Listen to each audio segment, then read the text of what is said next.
what advice would you give any young man who's just getting started out on any type of work in how to succeed? That's a hard question. Think about it a little bit. That's a hard question. We got some time. What kind of advice would I give anybody to start? Yeah. Well, You think you just fell out of a coconut tree? Men do not menstruate. Some women have penises, right? Some men have vaginas. Oh man, you don't want a grandkid? Oh man, well dude, you're a weak man. Dude. LGBTQIA+++, and then we included men who dress up like women and mock women, like influencer Dylan Mulvaney. Everything Manly Podcast is a place where men can come to be taught and encouraged to think and act like men in a world where men are being feminized. John and Tommy are two men who want to encourage men how to think and act in a feminized world. Welcome to another Everything Manly podcast. Today I'm going to finish up my interview with Glen Waltz, a farmer over 40 years. He's going to give us the last two rules of being a successful man in this culture that we live in. He covered last week rule number 1, which is work hard. Rule number 2, which is dedication and mutual trust. Today we're going to learn about taking risk and how he and his son took risk when they started farming by themselves. And then rule number 4 is going to be setting goals and achieving those goals with hard work, dedication, and risk taking. Enjoy our podcast. yeah, when me and my son took this farm over, we didn't own a tractor. Okay. We didn't own a tractor. We went in debt to buy a tractor. Wow. And then we had hit a couple of good years there, got some dollar cotton. Okay.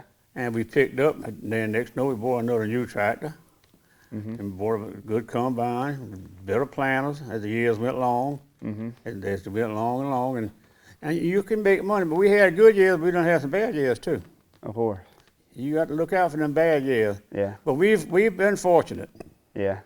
We have been fortunate. We got 7 tractors now. Wow. A big old picker there. Got 3 tractor trailers. Wow. All kind of this equipment, planters, automated planters. And of course, I'm out of it now. I turned it over to my son. Sure, your you know. son, yeah. I just retired. I said it was time.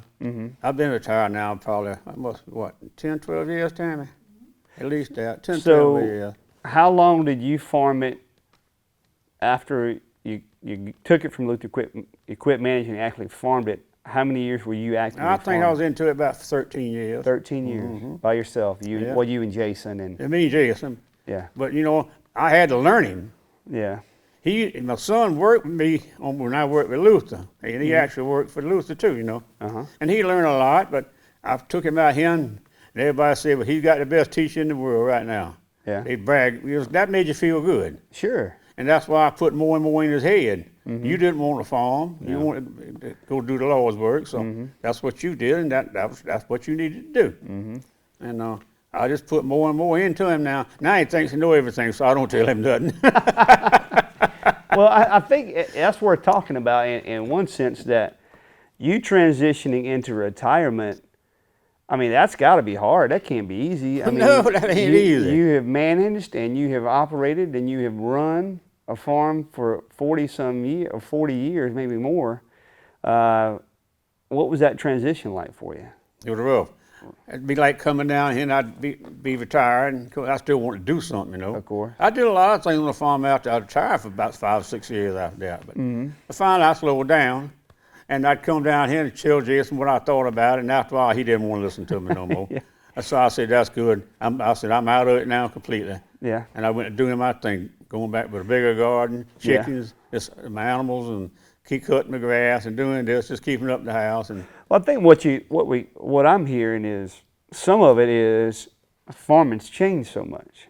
yeah, I don't want to get into that. Yeah, it's gone so technical, and Jason, as you said, he's had to go that route. He's had to have that drive to keep the farm going. Yeah, that's right. And so basically what you have is just a passing of the guard, a passing of the baton, you stepping back, realizing that things have changed, I got to let it go. And so you went back to doing what you're doing. That's right. So what are you doing today?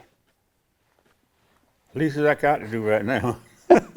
Well, my health ain't so good. My legs, I've been had a knee surgery. Yeah. And all that kind of stuff, and back surgery. So, I just do things that I like, but you garden. Do my garden, raise my chickens, and you cut my grass and maintain my yard up, which is a big job. I got a big yard. Yeah. And I still carry them around, pick up a piece of equipment, or go get a truck, or go to a part farm. But that's all I do. I hadn't been in none of these newfangled tractors. Don't want to get in none of them. Nope. So what would be your advice would you give to let's say a young farmer just starting out? Better keep determined to do it. Better keep going. Okay. And a bad year, you still got to go. Just keep going. You got to keep going. We had them. Yeah. We had them. We had to borrow money when we first started. We don't borrow any money no more. Yeah. The amount of anything. Yeah. Yeah. You just got to keep going and keep your spirit up. That's all you can do. Yeah. Okay. That's all you can do. We had a bunch of farmers around us, fellows started, and they're making it. Good. They're making it. Yeah. We got probably 4 or 5 around here that's farming now. They didn't have much at all. Yeah. Of course, they had the daddies helping, start with, but they on their own now. I mean, that's good. And they doing good. It's a life. It's a good life. You just got to want to do it. Yeah. If you don't want to do it, stay out of it. So you garden now. Yeah. What's some of your favorite stuff you like to garden? I don't know. I garden there most everything they got out there now to do it with. Yeah. It's just squash, cucumbers, okra, peppers, sweet potatoes, butter beans. I'm not planting it all. I got too big a garden. I told my wife today I can't do that another year. Yeah. I'm saying I'm going to have to give it up. Yeah. Well, give some advice to those who maybe just got a raised bed in their backyard at gardening. What are the key principles to have a good garden? Well, you got to get the land prepared every year good. Soil samples, number one. And your local extensions will give you soil samples for free. The Clemson Station used to give them to us for free, but now you got to pay something for them. Yeah. Now Wake Forest, if you live up in Wake Forest, North Carolina, I've already reached out to them. They do soil samples. All you gotta do is send it in. So they'll do it for us, but we got to pay for it anymore. you gotta pay for it. Yeah. It may Even be, the gardener. It may be a small fee. It ain't much. It's just a little bit, $10. Yeah, that's not much. And you don't take one sample in your garden. So what will a soil sample tell us? It'll tell you all the fish to start with. Okay. Got to keep that up into 6'2", 6'3", 6'4", no more higher than 6'5". And your potash, you keep that in normal rate of potash. Your phosphorus, and some of your minor elements that you got to have in a garden. But I use a lot of chicken litter out my chicken pen. So now you're getting into something that is near and dear to my heart, is farming as much as you can organically, naturally. So what you're saying is just taking the chicken litter, yeah, putting it in the garden, and letting it just kind of break down and fertilize the garden. Yeah, and I hadn't fertilized my garden anything much after that. Really. So let's talk a little bit about the 3 major elements in fertilizer. So you got you said your pH, then you got your phosphorus and potash, and you got nitrogen. Nitrogen, yeah. So is that the 3 major elements? Yeah. All right, so phosphorus, potash. Well, you need, in the farm out here, you got to get your minerals right. Okay. Yeah, when you're trying to grow to make the kind of money we farm with. Yeah. I mean, you got other stuff in there. You got all kind of minerals in there, just like your body. Yeah. And you got phosphorus, you got just manganese, magnesium, all that's in that ground out there. Yeah. All of it. All of it. It's in that ground, just like your body. And it's got to have a balance You got to have a balance. if you're going to grow a good you crop. ain't gonna have to. You'll grow something, but it won't be ideal. Yeah. It won't get the measure out of it. Yeah. Yeah, Okay. you'll make it because you can put the nitrogen. If you ain't got enough potash and phosphorus, I don't care how much nitrogen you put, you still ain't gonna make with so much. You got to have that balance. You got to have it balanced. So Yeah. you would suggest the first step for any gardener is to get a soil sample, Soil sample. to see what they need. Not just one probe. Several. You probe through all of that sample. Yeah. And then you mix it up in a bag. Then you send a little bag of what they recommend. You ain't got to just go out and pick one spot. Now you just probe it a lot of places around. Okay. And then you mix. I used to have a little bucket I mix mine up in. And what you could do, I mean, if you're trying to think, well, how can I probe the ground? You can take a little half-inch piece of PVC pipe and just drive it in the ground and just let the dirt get in it and knock it out. Yeah, that's all. Yeah. I mean, you just need something that can probe the ground to get some dirt. You need to go down about 6 inches. 6 inches. Yeah. All right. So we've got the soil sample. We know what we need. Now we need to be treating the ground and giving it what it needs. All right. Phosphorus, potash, and nitrogen. All right. And if you can find natural things, what we use at our house, we have a little farm just called Right Way Farms LLC, but we use rabbit poop, rabbit litter, and chicken litter, and we mix that together, and that's how we tend our garden. And Well, that's about all I do with mine, because I got to do something to chicken litter. yeah, So it just goes in the garden. okay, all That's right, about all I put with it. But I still take soil sample. sure, Yeah, just make Yeah. sure everything's maintained. But see, chicken litter's got more nitrogen. It's got other chemicals in there too. okay, You got some potash, a little manganese and stuff in that thing. It's different Okay. thing, but not a lot. Yeah. But it's some. some. Yeah. And then if you need more potash, what do you do to bring up the potash? You just potash alone, you get murate, 6% of potash. So you can get just potash. Just straight potash. But if you're going, that's expensive to do that because that's all you can use it for. It'd be better to get something like a 5-8, get 5 nitrogen, 10% phosphorus, and the rest in potash, 528 or something like that. Okay, And then you're picking up a little nitrogen and a little phosphorus along with it. got it. Okay, all right. So how about raising chickens? What's that like? It was fun. And it's still rewarding to get eggs and see, I don't sell none of my eggs. I got 20 laying chickens, 18 laying chickens. Yeah, And I don't sell none of my eggs. I usually get 12 to 14 eggs a day. I give them away. yeah, Then it's got to the point now the food's went so high. yeah, I pay $14 worth of $14 a bag for food. yeah. And takes 3 bags to run them a week. Oh, wow. And you get eggs and give them away. It ain't much rewarding no more. Yeah, gotcha. So, Yeah. would you have any other advice for just a part-time gardener? Soil samples, giving the nutrients what it needs, anything while the garden is growing to help Insects. insects. We got a bug now that's out of this world. I can't plant a tomato in my garden now. I got to move somewhere else and plant a tomato. They call them pirate bug, what we call them. They're souped up stink bug with long bug. legs. I don't know what's the typical name for them, but we call them a pirate bug. A pirate bug. And they get that in about 1,000. Just move in and sting everything. And there's nothing you can kill them with. You can kill them, but you don't want to eat nothing behind it. Yeah, exactly. You don't want to spray pesticide on it. No. You got to eat behind it. You know, I saw something the other day. They actually have June bug traps to catch the June bugs. Yeah, oh yeah. But I don't know if they would maybe come up with a type of trap to catch this pirate bug or not. I don't know. I don't believe you catch all them bugs. Yeah. They big. I mean, they won't hardly fly off when you go into the garden. Yeah.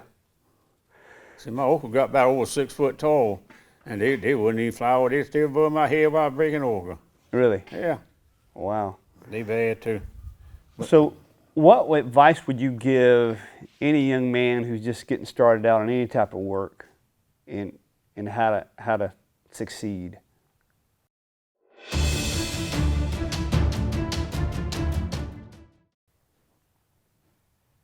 That's a hard question. Think about it a little bit. That's a hard question. We got some time. What kind of advice would I give anybody starting? Yeah. Well, you got to have something to work for, Okay. towards. Whether it be building a house or having children or getting married, you got to have something to look forward to do that. Got to have Of a course, goal. You got to have a goal. Mm-hmm. And then you just got to be willing to take chances, Tommy. Take risk. If you don't take risks, you can never do nothing. How about that? I mean, the first year out, we borrowed $100,000. You think that wasn't scary? Probably so, huh? Scary. Yeah. We signed so many papers I couldn't even sleep that night. Yeah. Whether we signed the right papers. But you got to have faith in your people that lend you the money. Like we got a farm credit with Sam before. Mm-hmm.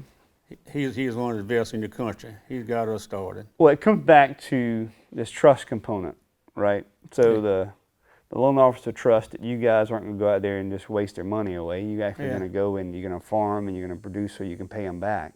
Same thing between you and Luther. Yeah. He trusted you, you trusted him. See, we didn't have anything to start with, Tom, and he trusted us to we could pay him, and on our word. Sammy. Yeah. Okay. On our word the first year or two. Yeah. Yeah.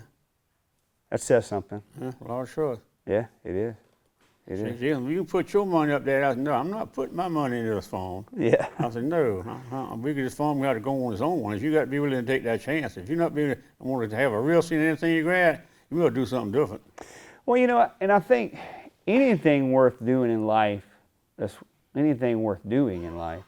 got a risk behind it. Oh, yeah, anything, yeah. I mean, you got to go out there, you got to take chances, you got to try, you got to work hard, you got to apply yourself. Well, you go get in your automobile, you take a risk when you get on the road. You do. Big risk now. Yeah. I don't even run them the states. I run all the back roads. Yeah. Yeah. My daughters, they're shaking their head out there. Yeah. Well, any closing comments? So basically, we've talked about your life growing up as a young child, basically growing up, and when you got your teenage years, always wanted to build, work hard, work with wrenches. Then you went from there to the fabric company, went from there to the highway department, worked a little bit with John Deere, and then you went to working as a mechanic in the farm. Then you began to manage it.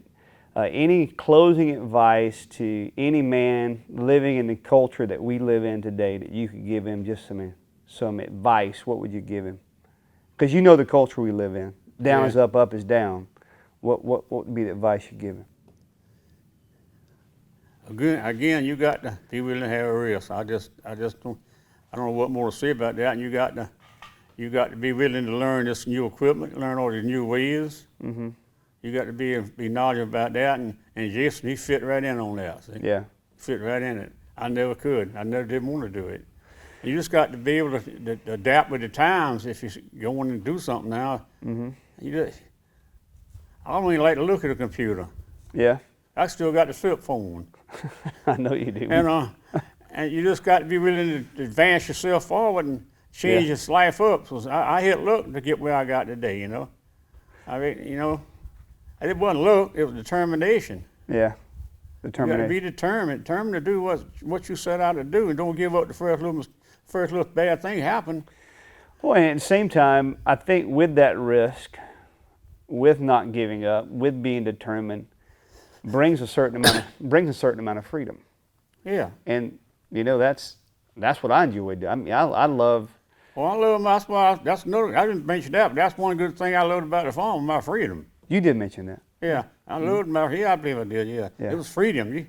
I could go anywhere I want to. Most of all, I verified it with Luther, and I had somebody, my first cousin, kind of would take over while I'm gone. Mm-hmm. So we got hard work, dedication, risk, and setting goals, achieving those goals gives a freedom. Exactly. Yeah. And so if you're working and you're thinking about, man, how can I really find value in what I'm doing? If you can't find value in it, if you're not dedicated to it, then I would encourage you to find another line of work. Yeah, you're right. Because if you can't get up every morning and go, okay, I'm dedicated to this, I'm going to work hard at it, I'm going to do this thing, I'm going to keep trying, this is going to give me more freedom, then ask yourself, why are you doing it? Well, you know, I'm going to say probably what, 85% of the people live in the big cities anymore. Yeah, that's they a lot don't have of the opportunity to come out and do what we do. Yeah.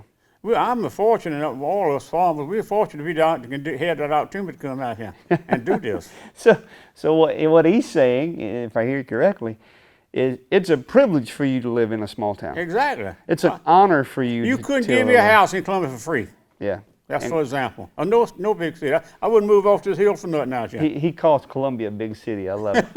But yeah, if you see, we're not even talking about New York or Chicago, right? Oh, I ain't never been there anymore. But and what you're sharing is perspective. I mean, this is your perspective, and this is where you felt the most freedom, the most alive, because you could go and do what you wanted to do and work hard, be dedicated, manage, and till the land. Yeah. And we need people like you to do it.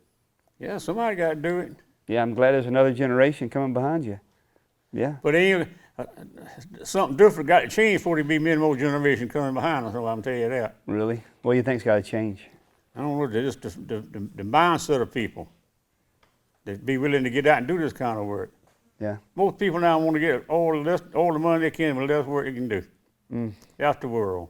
Yeah. That's the world. And that ain't gonna change. It's gonna get worse. And so what you're saying, if you want to succeed, you got to put the work in. You got to put the work. There's no shortcut. Ain't no shortcut. There's no such thing as a free lunch. You got to put it in. You got to. Ain't nobody giving nothing in life. You got to work for it. I mean, I ain't gonna take that back. Some people get a lot of things for nothing. Retire from their parents, you know. Yeah. But my parents never had nothing. Yeah. So I had to work. Well, they worked hard too. They worked hard, but never could get nowhere much, you know. Yeah. They survived with 2 children. And the times back then ain't that depression and stuff. But I reckon we made it through all right. Yeah. Yeah. Yeah. Well. We didn't have no money as we growing up a child. We'd take a nickel, and we was in walking distance of the picture show up here. We'd walk the railroad track up there. Yeah. And pretty much have a good time getting into the picture show. Yeah. For a nickel. With a nickel, sometimes you get a quarter. Yeah. You get that from my granddaddy. Then you could buy you some popcorn. Yeah. Yeah. And I loved it. Yeah. I'd do it all over again. Do it all over again. I wouldn't change nothing if I had that to tell anybody. I wouldn't change my life or nothing. Yeah. Got 3 wonderful children. I wouldn't change nothing in my life. I love and it's out there for everybody if they're willing to do it. Just got to work hard. Got to work hard. There's no shortcut. And no shortcut. Yeah. Nope. And if you're in a family and you've been given money, I would challenge you to challenge yourself. Just don't sit on your duff and live off of what your mom and dad have given you. Go out there and work hard. Achieve something. It gives a man, as you said, purpose, drive to go out there and work hard. And so me being a Christian, I think there's something honorable about getting out, putting your hands to something, putting a plan together, and making something happen with the grace of the Lord. And so I would challenge you, go out there and work hard. Apply these principles he's talking about. Get up early, dedicate yourself. I'd love somebody to give me money. But I never got it, and I didn't stop trying to make it, and I succeeded. I didn't fail. Amen. You did succeed. I went right on, and I'm proud for myself, and I pat my back on me every day. Pat my back. I said, "Son, you're doing good." Yeah. Well, you know, this is not a overtly Christian podcast, but the Lord gives us this drive, gives us this determination, and everything comes from Him. So it's just, if we're a success, it's because of everything He's given. Yeah. But then we have to put, as you said, we have to put our dedication and hard work into it. Sometimes you get a lot of money give to you, you don't want to do anything, and then you get lazy and lazy and lazy. Yeah. Then you'll never do nothing amounting to nothing. I know a couple people just like that. Yeah. They just haven't worked hard. Yeah. And so we'll close with this. So what do you think someone learns from working hard versus someone that's been given everything? And I know that's a very generic question, but I don't think I'm answering that because you really don't want to know my answer on that. Yeah, come on, give it to me. I'd love to hear your answer. No. Yeah. Come on, share it. No. Yeah, share it. No. What do you think the difference is? I don't know. I think if you give, you ruin a child. You'll ruin him. I don't think it ever amount to nothing.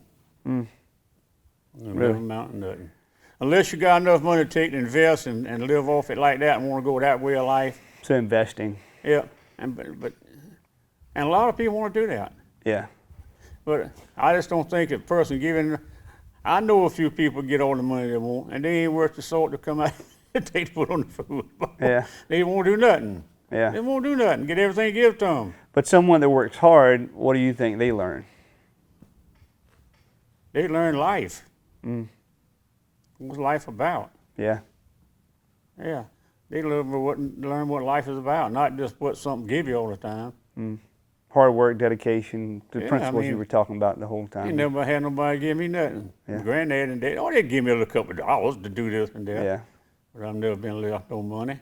You've had to work And hard. I ain't bragging, but I got a little money, you know. Yeah. I'm not bragging. And I'm happy with that. I can retire. I have to get a job out of retiring. Yeah. Yeah. Yeah. And All I right. made enough money and I've drawn a pretty good Social Security check, and everybody get out and make the money, they can do the same thing when they retire. Yeah. Yeah. And having that freedom after you retire, that's got to be nice. Oh my goodness. Yeah. I get out of bed at 8:30, 9 o'clock if I want to. Yeah. No one wants to say anything about it, my wife. And she mad because she can't stay there. Yeah. But you can. Yeah. Oh, I'll get up most of the time, 8:30. Yeah. Ain't no hurry, unless I'm going somewhere or doing something. Anything else you want to share before we close out? No, I think we done covered everything Okay. as much as I want to say about it. All right. Sounds good to me. I ain't going to make nobody mad at me. All right. So I want you to go out and think and act like a man. Take these principles that Daddy talked about of getting up early, working hard, setting goals, being disciplined, managing yourself well, and working hard will always pay off in the long run. So look at his life and look at an example of just hard work that pays off in the end. So go out and think and act like a man, because this world's trying to feminize you, but don't fall for it. So in other words, don't be a pansy. All right, guys, we'll see you in the next podcast. Thanks, Dad. You're welcome. All right. Good talking to y'all. Good talking to you.